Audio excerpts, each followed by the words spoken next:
So always remember that this system, okay, so by its definition, we can very easily guess that the system in fluid mechanics is defined as an arbitrary quantity of mass within a given boundary. So by its definition, we can easily guess that this system is a closed system. So this system is also called as control mass system. Control mass system. So this is very important thing to remember. Okay. So in many books, you will find that they don't make any distinction such as any specific name, such as control mass system. They directly call the closed system as system in fluid mechanics. They never use a separate word like closed system or control mass system. But you have to keep this thing in your mind very clearly that in fluid mechanics, a system, whenever somebody is calling that, okay, this is a system, that means it is a closed system. There is no flow of mass across this system, right? Now, besides this, we have another term here in fluid mechanics, which we call as control volume.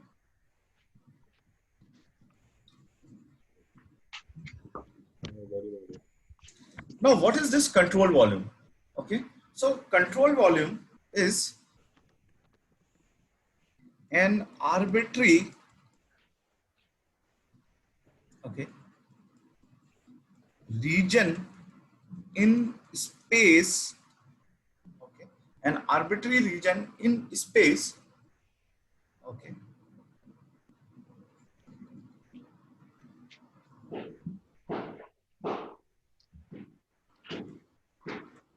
bounded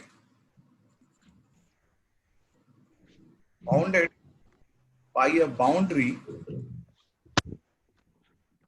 and having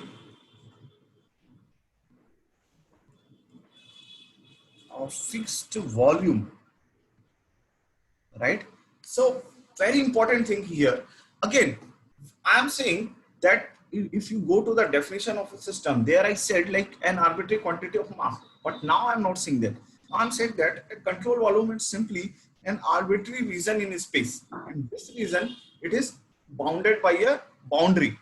Okay, so the important property of this region is that okay, whatever region we are taking, it will have a fixed volume. So let us understand this.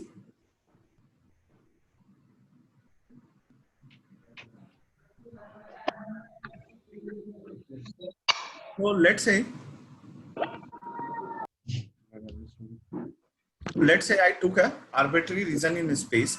Now this space, okay, this region, it has been bounded by a, let's say, boundary. Okay. So this region, it is having a fixed volume. Okay.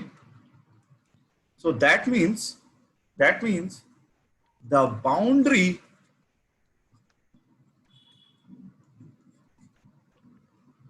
of the control volume system, or you can say simply control volume, okay, will it be fixed or can it change its shape? Can Okay. change itself. Can change. No. Just think about it. Now, this region in space, it is having a fixed No, volume. it will have a fixed shape.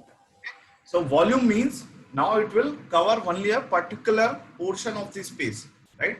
It will not go beyond that. So that means the boundary of the control volume, it remains fixed. Very important thing. Okay. Now, okay. Now we are not putting any restrictions on the flow of mass across the control volume. Okay. So always remember that mass flow exists across, okay, the boundary of control volume. Okay. Now the boundary of control very important thing that the boundary of control volume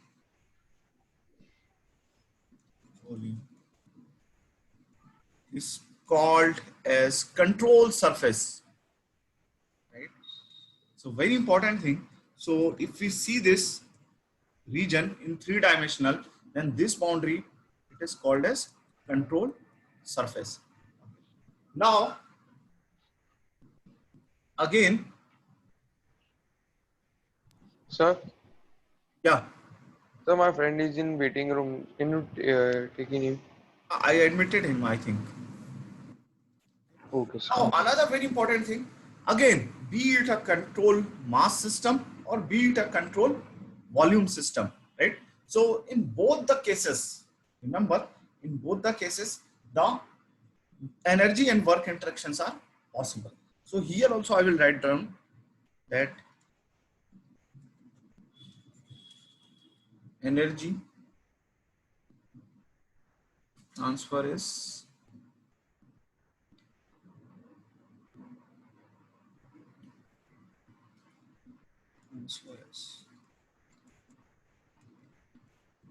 possible. Now, can you relate this system to the, let's say like to the 3 types of systems that we studied in thermodynamics? So if let's say, if you relate this system to, generally we study 3 types of system in thermodynamics: open system, closed system, and then isolated system. So can you relate this? Sir, it can be closed Open system. system. Open system. Very good. So now it's an open system. So if you remember, in an open system, there is no restriction on the flow of, let's say, material across the boundaries, right? So this is an open system. So very important thing. Now always keep this thing in your mind, that in fluid mechanics, if you call something as a system, that means it is representing a closed system. And if you call something as a control volume, that means it is representing a open system.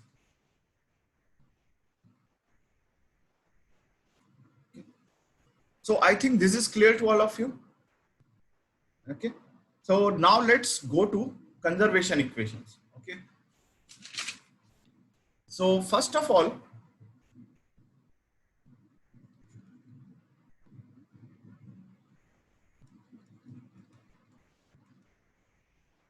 very important thing, that we call the conservation equations, or you can say the conservation equation for mass. Okay, this is also called as continuity equation. Very important thing. Always remember, many times like people say, what is a continuity equation? Then you should know the answer, that an equation that represents the conservation of mass in a fluid flow. Okay, that is called a continuity equation, right? So now we have to derive this continuity equation. So first of all, always remember that right now I am talking about the differential form. So basically, there are 2 ways to represent the conservation equations in a fluid flow. So one is differential way, then another is integral form. Okay, so I am presently talking about differential form. Then we will go to the integral form later on. Okay. So let's start first of all with the control mass system only.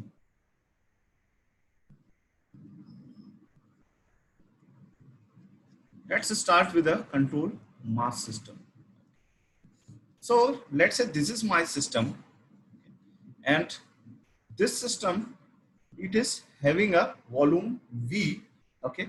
Now here, okay, here you say, let's say this system is containing a fluid whose density is rho.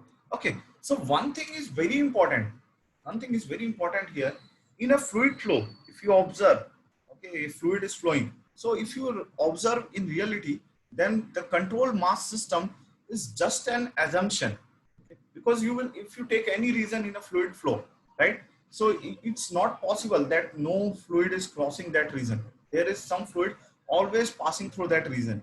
Okay? So the control mass system is just an assumption in a fluid flow, and this assumption is possible when you talk for an infinitesimally small amount of time. So let's say at a particular moment of time t, you just saw the fluid flow, you took a picture, or let's say you took a mass out of that, and for that particular moment of time t, okay, for that particular instant, you can say, okay, this region in the space is representing a control mass system.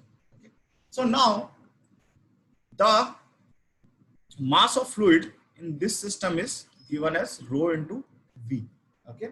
Now, it's very obvious here that this rho into V, it is going to remain constant. Okay. So, according to control mass system, it's very easy to get this thing that dm by dt. Okay. So, the law of conservation of mass says the mass of this system should remain conserved, right? So, now dm by dt is simply equal to 0. Okay. So, now you can put here d by dt. Oh, sorry, this is capital D. Okay. Always remember that in fluid mechanics, we will always take the total derivative. Okay. So still, since here there is no transportation of mass across the boundary, so you can write down as dm by dt as well. Okay.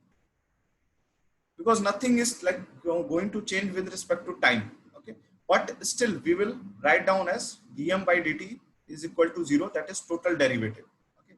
Because it can happen that the mass is changing from, let's say, this point to this point within the control mass system. So it can happen. So that's why we take the total derivative. So dm by dt is equal to 0, and simply put here d by dt rho v, and then differentiate this to get the continuity equation. Okay. So this is one way of control mass system, but this is your homework. Okay. Just go home and try to differentiate, okay, and find out this thing. Okay. So let me give you simple example. You can take a control, let's say here boundary here, you can take a small element here. Then if you are talking about volume, okay, then volume is simply area into velocity of something. Okay. So like this you can do, but just take it as a homework. So I'm not going into the details of this derivation using a control mass system. So I will come to the typical one. This is very easy. So I'm coming to the control volume system. Okay. So now we will see the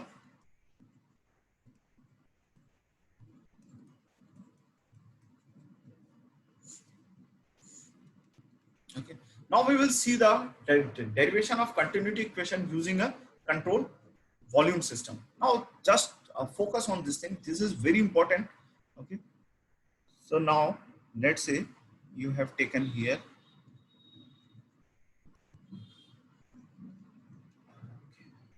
So let's choose a Cartesian coordinate system. Okay.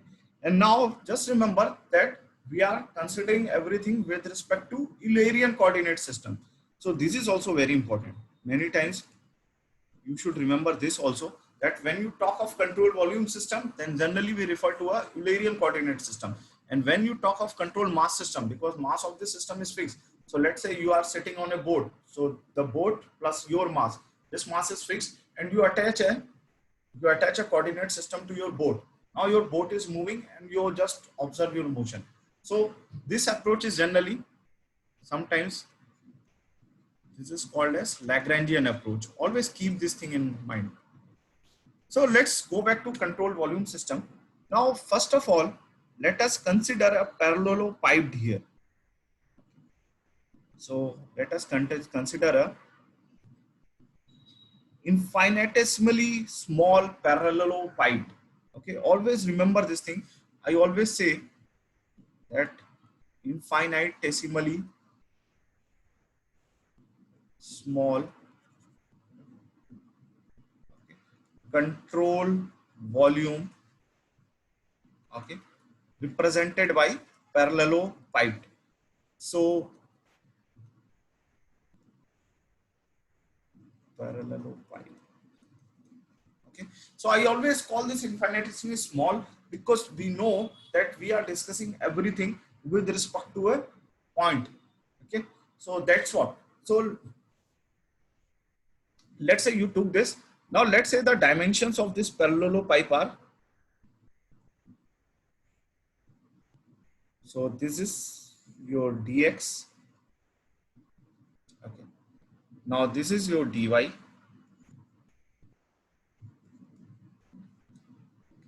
Oh, I'm sorry. Take this as y, no problem. So you can choose any coordinate system, and then this is your dz.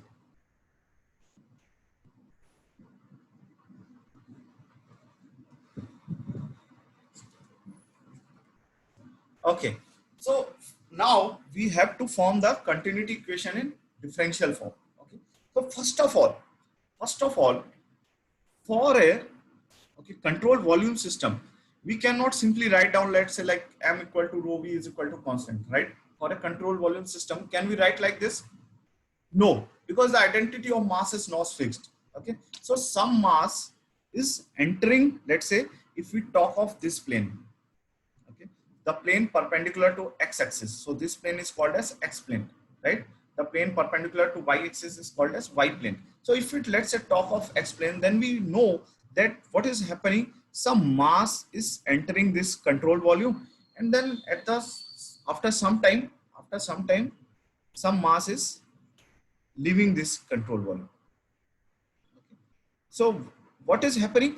There is transfer of mass across the boundary of this control volume at a particular time instant, right? So can we say here that, okay, the mass within this control volume m is going to remain constant? Can we say that? No, sir. Okay.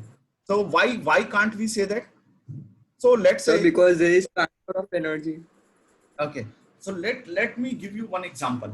Let's say if I say that the mass which is coming in, okay, is equal to the mass which is going out, okay, then can I say that Yes, the sir. mass, okay, so in that case we can say that mass within this control volume will remain fixed if the mass coming in is equal to the mass going outside this control volume. Very easy, okay, but So, sir, basically we are assuming a steady flow. I will come to that. But one very important thing you have to remember. Okay, many times people get confused. If you say that mass within this control volume is going to remain constant, okay, then you will say that, sir, this is going to behave like a control mass system. But this is not true. This is a still a control volume system, because you have to remember that the identity of mass is not fixed. That means the fluid particles, okay, within this volume, they are going to change. Okay, so the identity of mass is not fixed here. So though the mass can remain constant, but the identity of mass is not fixed. But now let me take you to another question.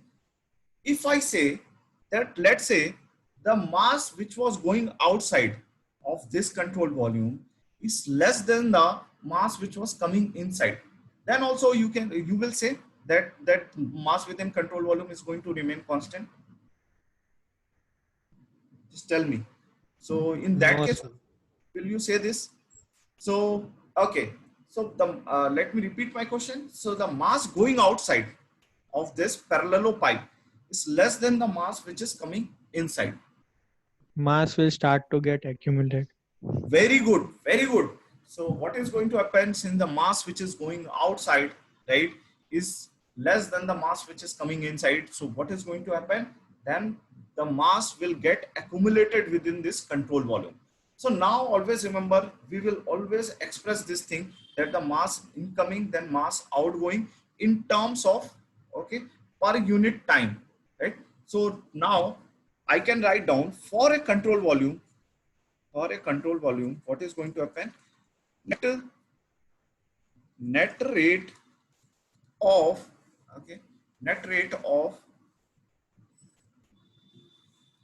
you can say, let's say, increase in mass of the control volume. Okay, I think in place of increase, better we put change, because it can happen that the mass can decrease as well. Okay, so I think better to put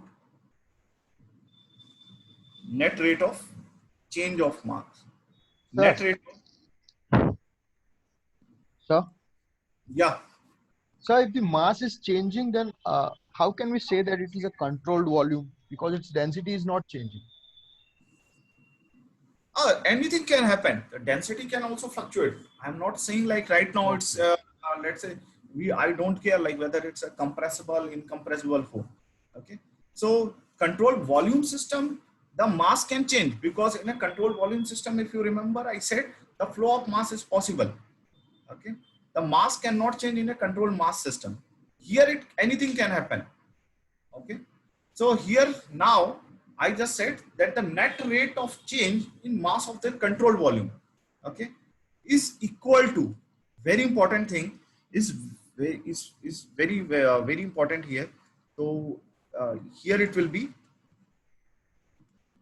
rate of mass, okay, outgoing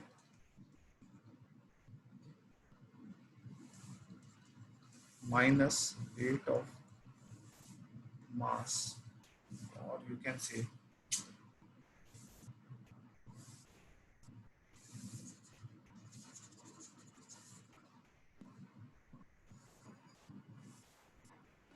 so rate of mass, okay, so rate of mass, sorry, I should write down incoming, okay, minus rate of mass outgoing.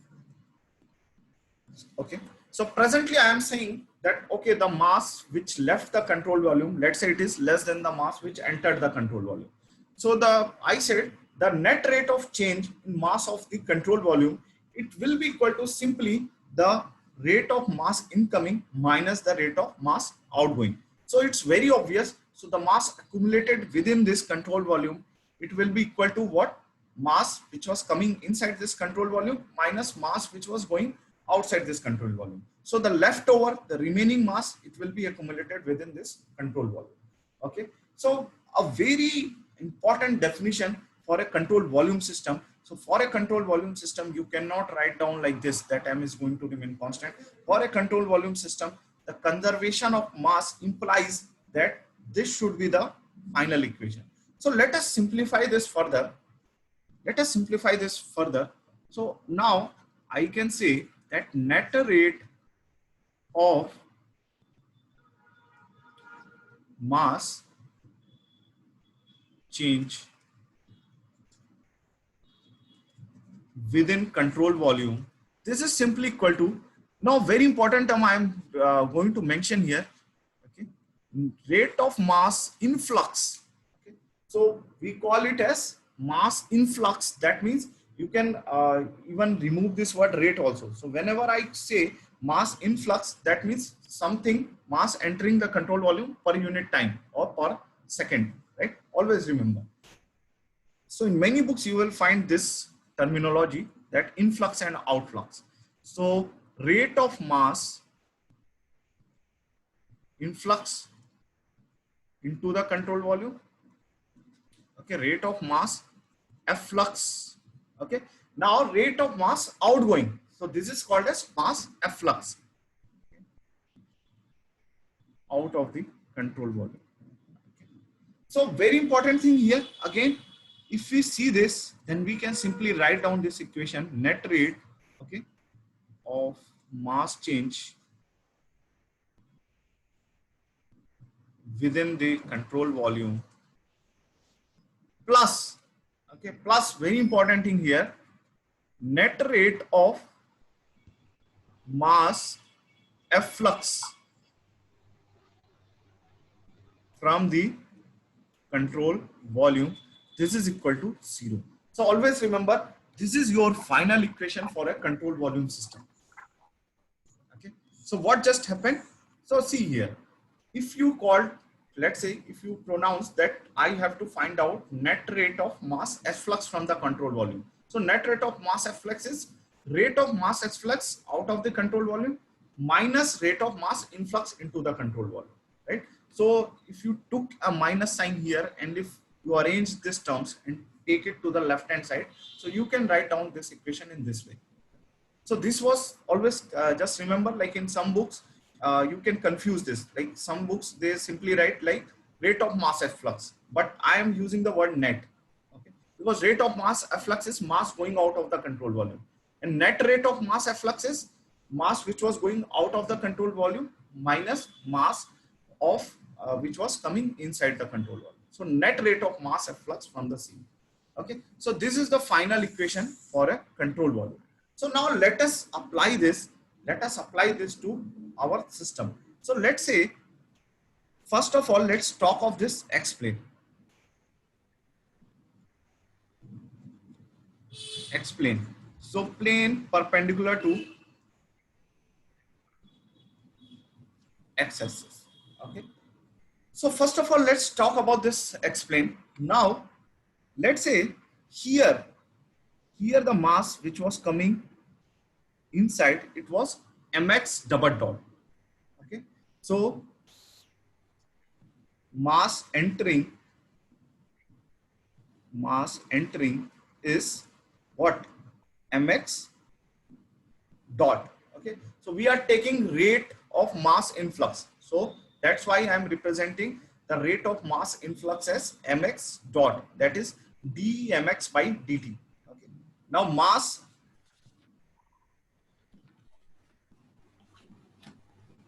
outgoing, so it is very simple. The outgoing mass, again, it will be mx double dot mx dot plus delta by delta x. So now we are talking about x plane, that means along x direction. So mx dot plus delta by delta x, this is again mx dot. So now here if you write down, now just remember, we have to express everything in terms of what? Velocity. This is our final goal. So we have to express the rate of mass efflux, then net rate of mass change within the control volume, all in terms of velocity. So mx dot, can anyone tell me like what can I write down here? Mx dot. What should be this mx dot?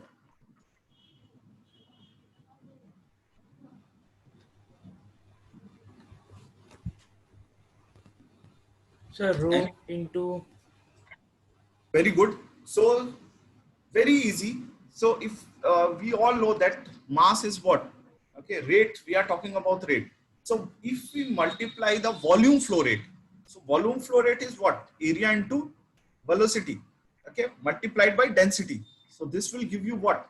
The mass flow rate. Very easy. So volume flow rate, what you should do here?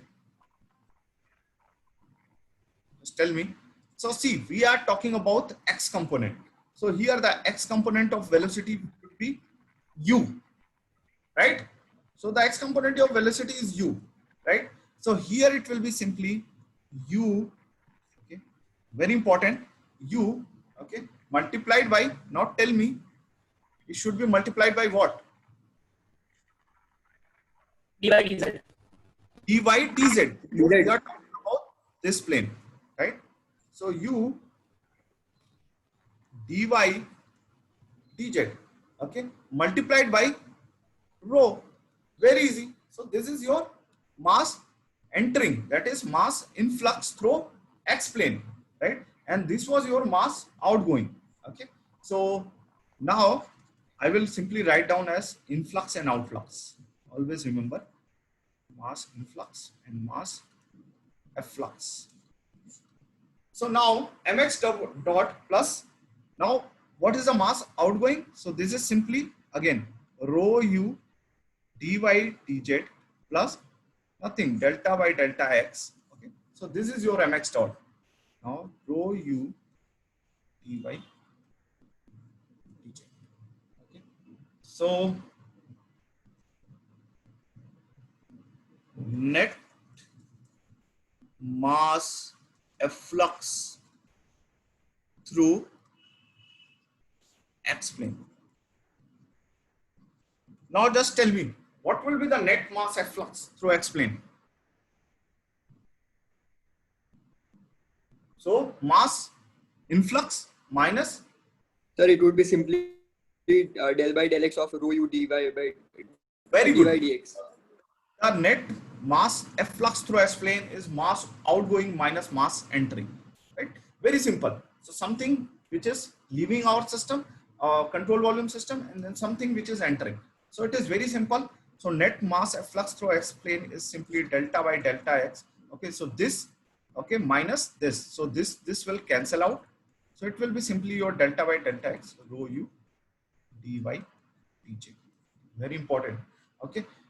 Now, similarly for y plane. Now for y plane, just tell me, okay, net mass efflux. Just tell me quickly, what should be the net mass efflux from the y plane? So first Sir, thing is sir, we are talking velocity will be v. Velocity will about, be okay, very v. good. And we are talking about y direction, right? So delta by delta y, then v multiplied by Rho into dx dz. dx dx dz. dz. Very easy.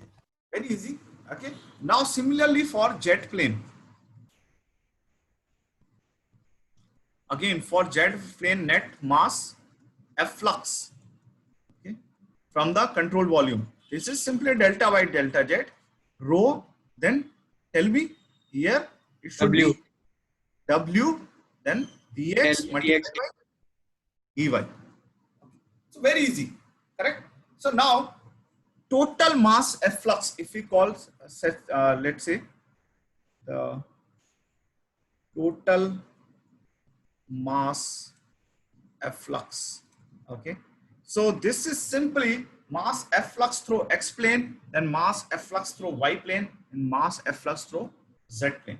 Okay? So we are representing everything with respect to a Cartesian coordinate system. Just remember that we are talking about x direction, y direction, z direction. Okay. So now total mass efflux, it will be simply equal to what? Delta by delta x, it is rho, okay, then you have u, then you have rho u dy dz, sorry, dy dz plus delta by delta y, okay, rho v, okay, then dx dz plus delta by delta z, okay, rho w, then dx dy. Okay. So this is fine. Now you can see here that these are full differentials and they are independent of this x, that is dy dz, or they are simply differentials. Okay, so we will take them outside. So this is now delta by delta x. Okay.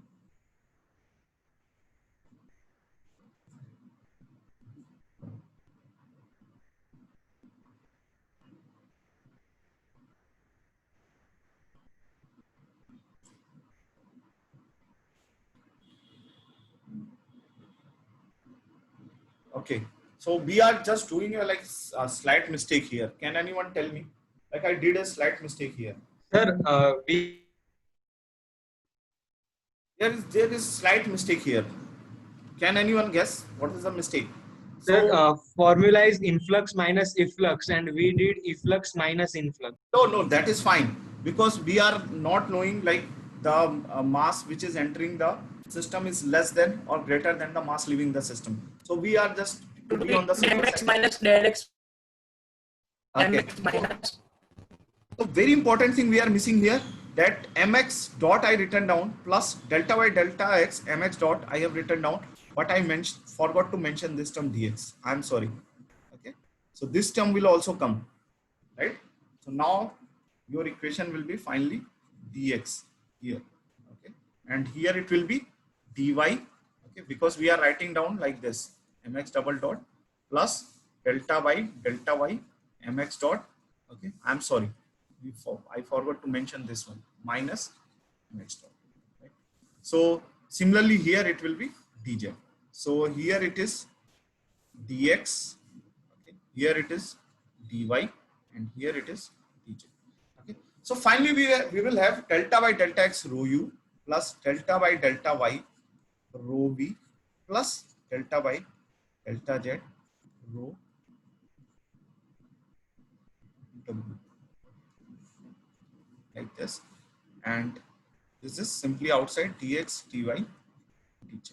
Okay. So this was the total mass efflux from the control volume. Okay. Now again, let me mention very important thing. So let's say the volume. Okay.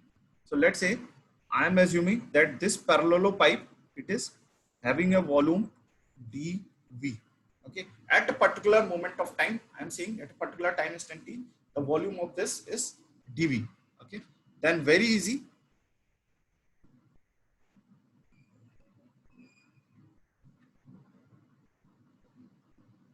Then we can write down net rate of mass change in the control volume. In the control volume.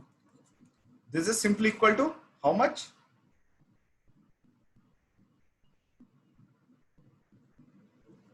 Minus Now, of total mass efflux. no. This is fine. We took the total mass efflux. Now we are going to represent this thing into the terms of this volume. So it is simply nothing delta by delta t, okay, rho dV. Okay. So now this dV is equal to how much? Rho dx, dy, dz. Very easy. Okay. So delta rho by delta t, right, multiplied by dx, dy, dz.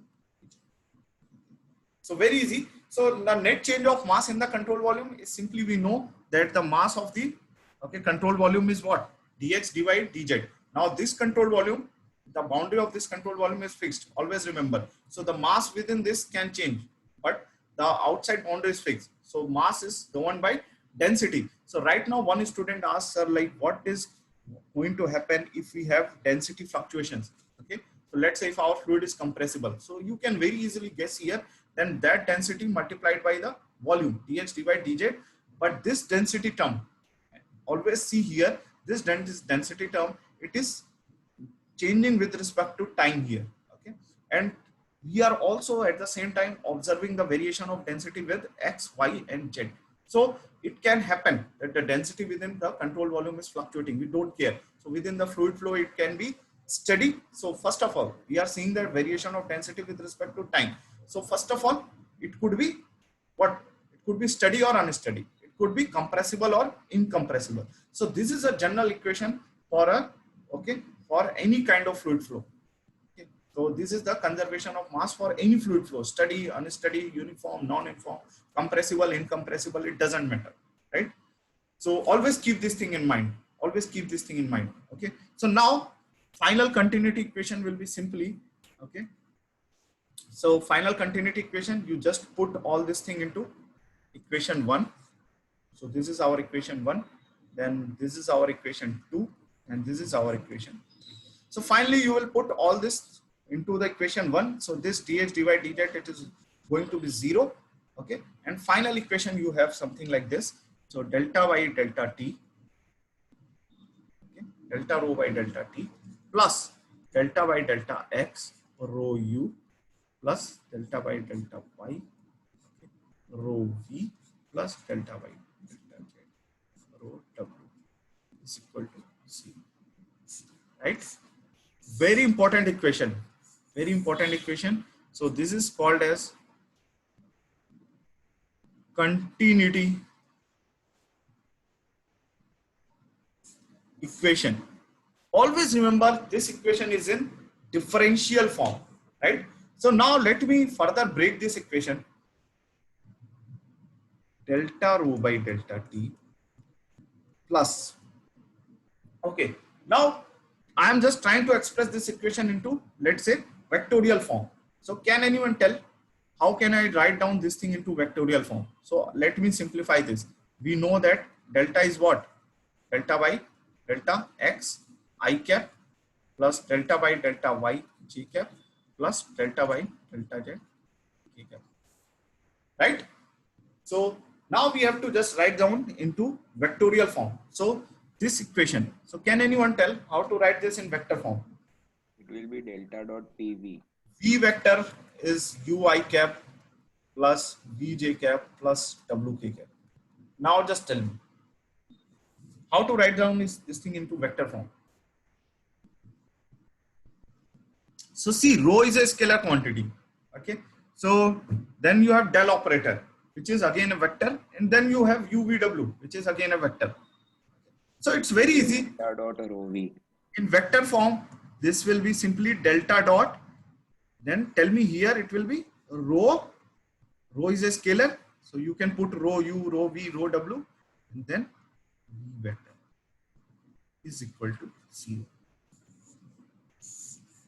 Okay. So now always keep this thing in mind. This continuity equation, it will hold valid for non-uniform flow, uniform flow, steady flow, unsteady flow. This is like applicable to every type of fluid flow. So never get confused, because sometimes it happens in gate examination also. Okay, people can ask you like whether this equation is valid for a steady flow or an incompressible flow, or in IES, these kind of questions, IES examinations, these kind of questions are asked. So now we will simplify this. So this is your final equation. Now we are going to simplify this. Now here, let's start first of all for incompressible flow. Now we will simplify this for incompressible flow. So for incompressible flow, we know that rho is constant. Okay. So the density is not changing for an incompressible flow. So now here, if you put this, then rho is constant, then it will be, just tell me what will be the equation here. So for an incompressible flow, okay, always remember, now I am talking about incompressible flow. Now I don't care whether it is steady, unsteady, whatever it is, but the flow should be incompressible. Okay, that means the density is not changing. So automatically it becomes like this thing that okay, it doesn't depend like whether the flow is going to be steady or unsteady. The density is not changing. The density at a particular point is not changing. It is going to remain constant. So now just tell me here that for an incompressible flow, rho is constant. Now just put this value here and just tell me what will be the continuity equation in this case.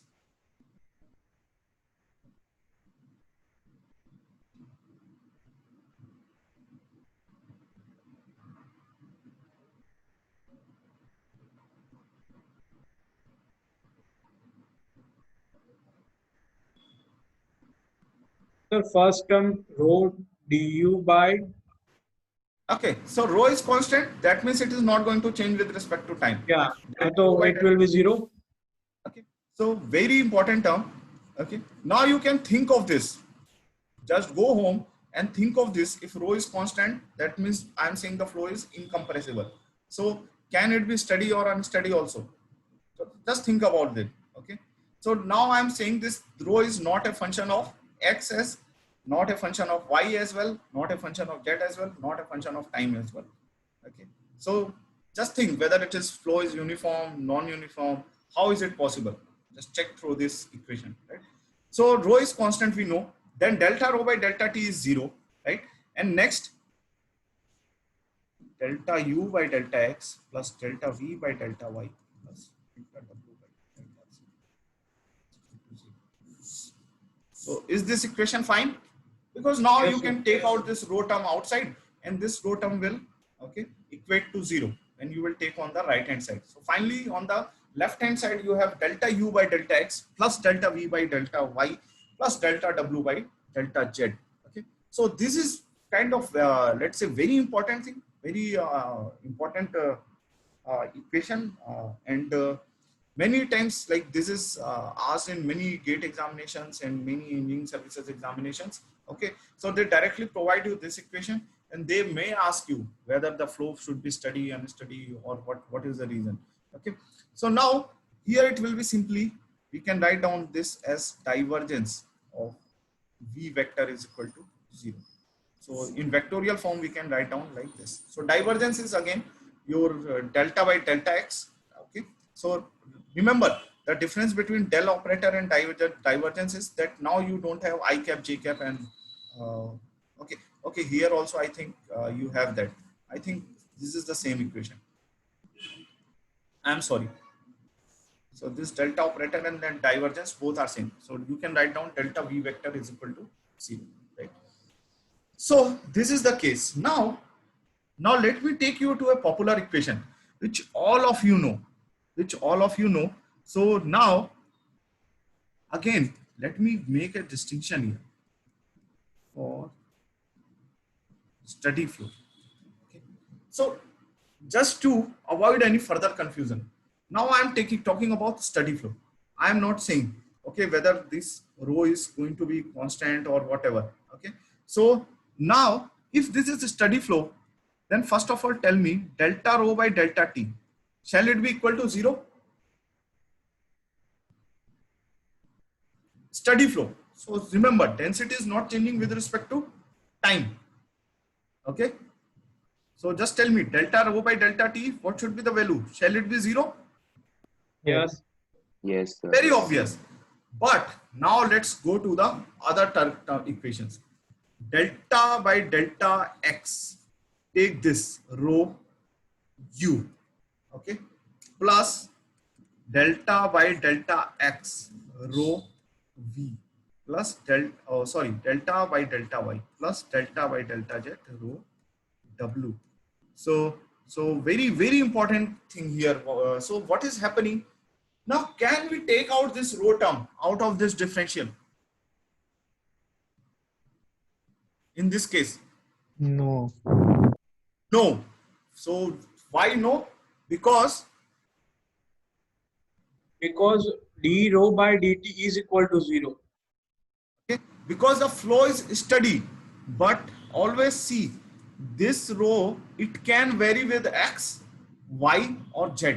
So always remember, I am saying the flow is steady. That means flow is not a function of time, but it is possible that the flow is a function of what? X, y and z. So in this case, we cannot take out this term rho outside this partial differential terms, right? So very important thing here. So now let us reduce this to a one-dimensional flow.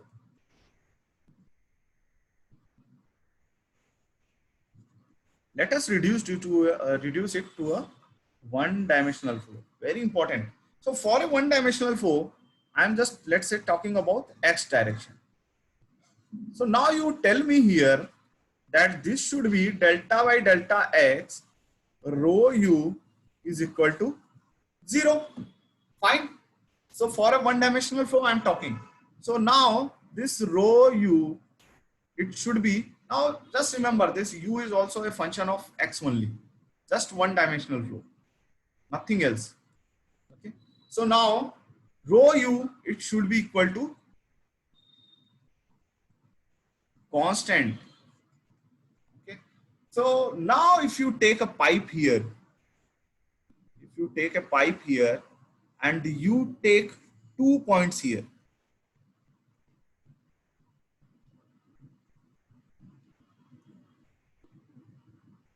so 1 point, let's say here, 1,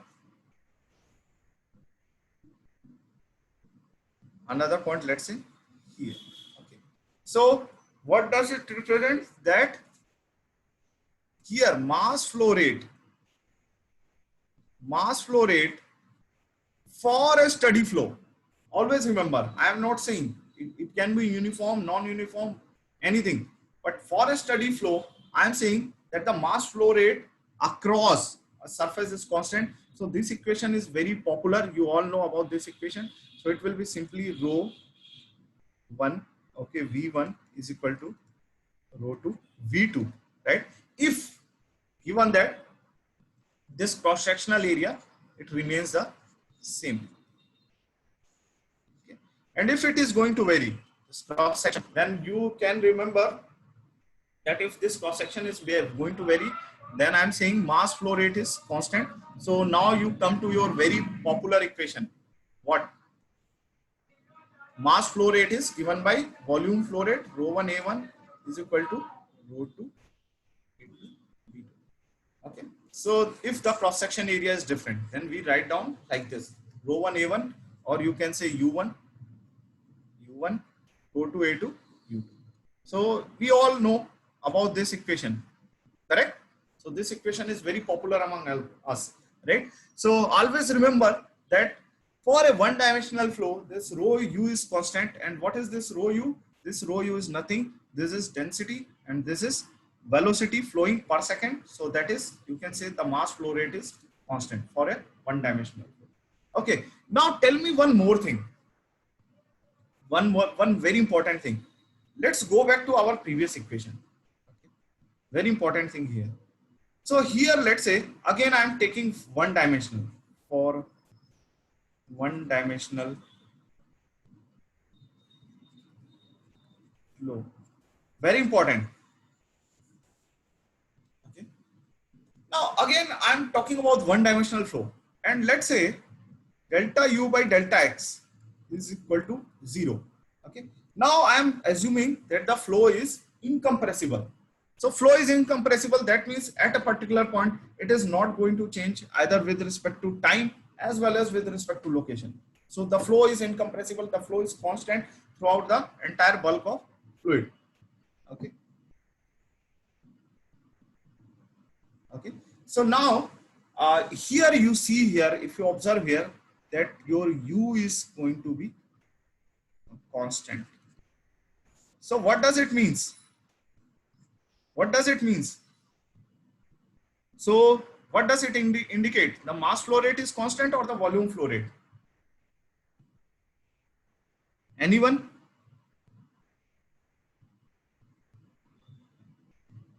Anyone? So can you repeat? It is u is constant. So is the mass flow rate constant or here is the volume flow rate? Volume flow. Volume flow rate. Volume flow rate. So always remember this thing, that the volume flow rate is constant in case of what? And incompressible flow. So this is just a representation. Basically it should be multiplied by area as well. But for now you can say like that is this u is constant. So the volume flow rate is going to remain constant, okay, for incompressible flow, right? But if the flow is only steady, always keep this thing in mind. If the flow is only steady, then it can happen that density here and the density here are different, right? So for a steady flow, it doesn't matter whether uniform, non-uniform, compressible, incompressible. So it can happen the density at these 2 points is different. So then in that case, mass flow rate is constant. Okay. But if the flow becomes incompressible, then rho 1 is rho here and density rho 2 is also rho here. So you can see here that is A1 U1 is simply equal to A2 U2. So what does it indicates? That the volume flow rate is constant. Okay. So here, let me mention this thing here only. That means volume flow rate is constant. That is, if you take 2 points in fluid flow, then this is A1 U1 is equal to A2 U2.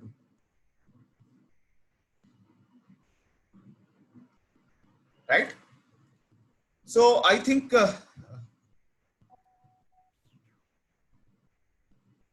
so is this clear to all of you? Any query into this? Anything else? Anyone? Any query into this?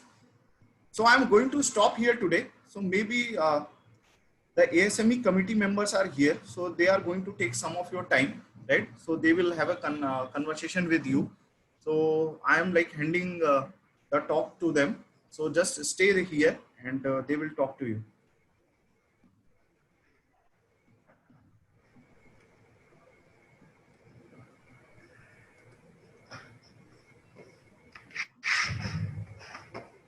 Good morning, students. Good morning, sir. Good morning, sir. Good morning. Good morning. Okay. Good morning. Good morning, sir. Yeah. Now I think everyone can hear me, so I can begin. First of all, I would like to thank Professor Akhand for allowing, Thank you, sir. providing us the time to discuss this thing. Now, students, more information about ASME will be presented by committee members once I complete giving you some important aspects of this team. Okay. So I would like to discuss only 3 points, and then I will hand over to SME committee. The first point that I would like to inform you is that what this ASME uh, goal we have in our student section. The first is it provides you window to engineering profession. Okay. So now what does it mean providing a window to engineering profession? You are all here for becoming an engineer, right? You're not here for becoming a doctor. Okay. So it will provide you a window to engineering profession because you are in second year of your study. You still need to get more information regarding what is this engineering profession. You are still learning, and this will provide you a window. The second point is that it will provide you context for student connections. Say for example, if you are in ASME, then there is a team and there are volunteers, right? So they will organize some events, and through participating in those events or like participating in webinars, you will be connected to a number of people, like you will be connected to your seniors, or you will be connected to industrial professionals. So these help, or these type of like environment you will get if you are a member of ASME. And the last point that is most important, and it is the environment that provides you student driven and faculty guided services. Now what is a student driven? So if you know that in previous month we have organized these webinars, okay. So now these events, you've seen these events on social media such as this Instagram. So these events are totally driven by students, and we have committee members, student committee members. They do all these things, okay. And if they require guidance, then they will approach me because I am a student advisor, student section advisor. So I will guide them if necessary. Otherwise, everything will be done by them, okay. And because of these activities, they will get exposure to do some more big events, or they will